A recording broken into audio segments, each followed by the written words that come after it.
Alrighty friends, so this is Imani reporting live from the future.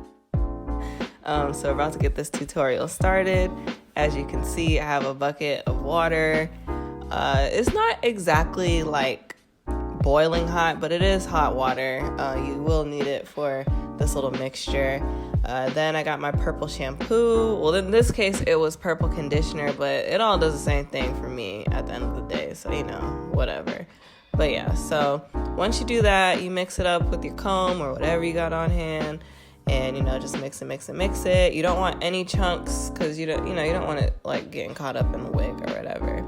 So yeah, and while you're doing this, you could have the water that you will need for the watercolor portion boiling while you're doing all this. So something to keep in mind. But yeah, so here's my wig.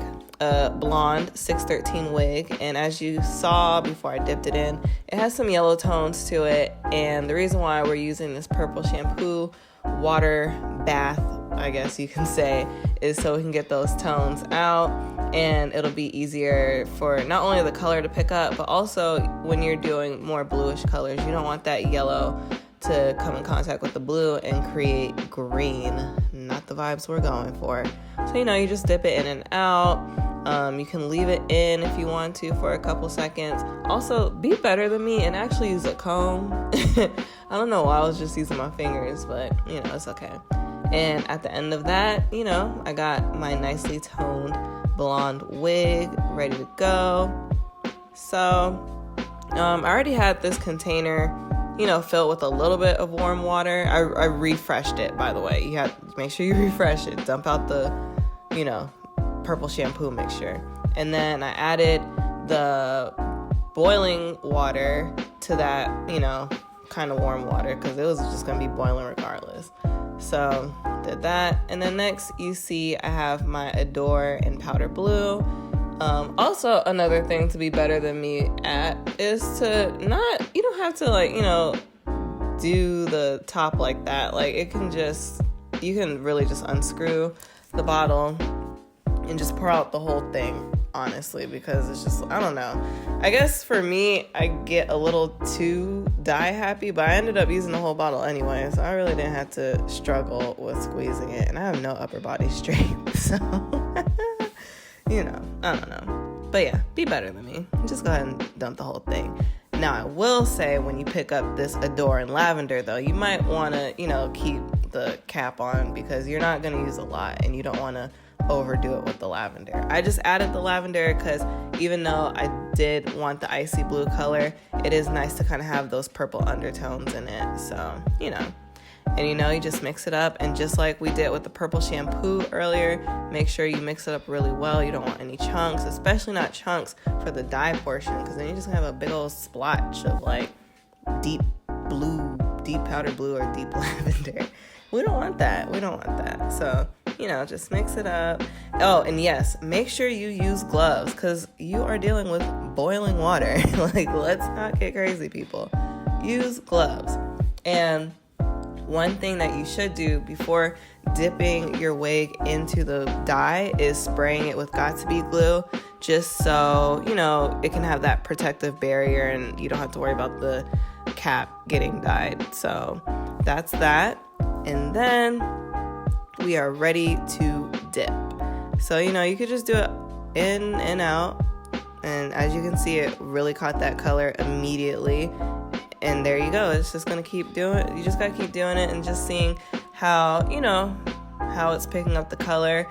And yeah, you can do this as many times as you want before, you get to your satisfied color, I guess. You are going to have to do it a couple times, maybe add some more dye just because, there are going to be some spots that might be missing. Like, see right there are going to be some spots that didn't catch the dye. So, and again, that's why using the comb, which I have right in front of me right there, using the comb is super important because, it can it could be an easier way of like sifting through and making sure that color is evenly distributed. But again, at the end of the day, it all worked out for little old Imani, so hey, whatever. But yeah, as you see, I'm just adding more color, not only because I want more color in the wig, but obviously there's some spots missing, so.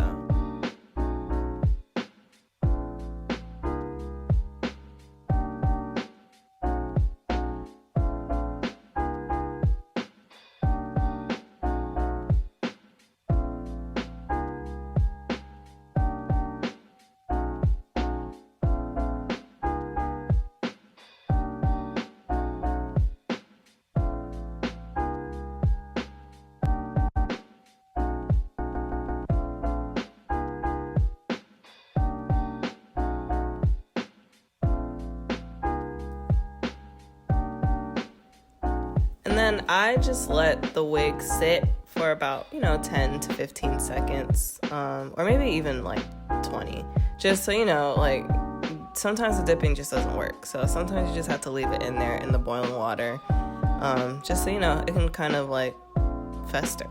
Not fester, I don't know. But just so I can kind of get some color. And there were still a couple pieces that were lighter, but I actually kind of liked it like that because it just added dimension. So, it was cool.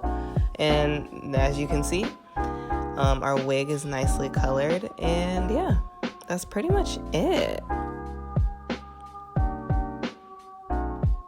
So friends, this is our final result. I'm very happy about it, very excited and pleased with these results.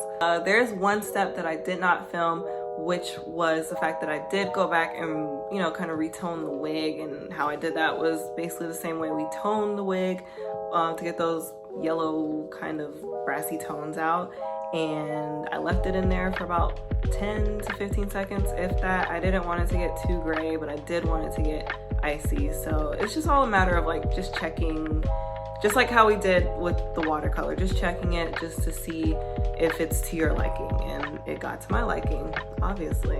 I wouldn't have put the wig on if I didn't like it. But yeah, so I'm very excited to do more videos. Make sure you keep up with me on social. And yeah, I can't wait to see you guys in the next one. Bye.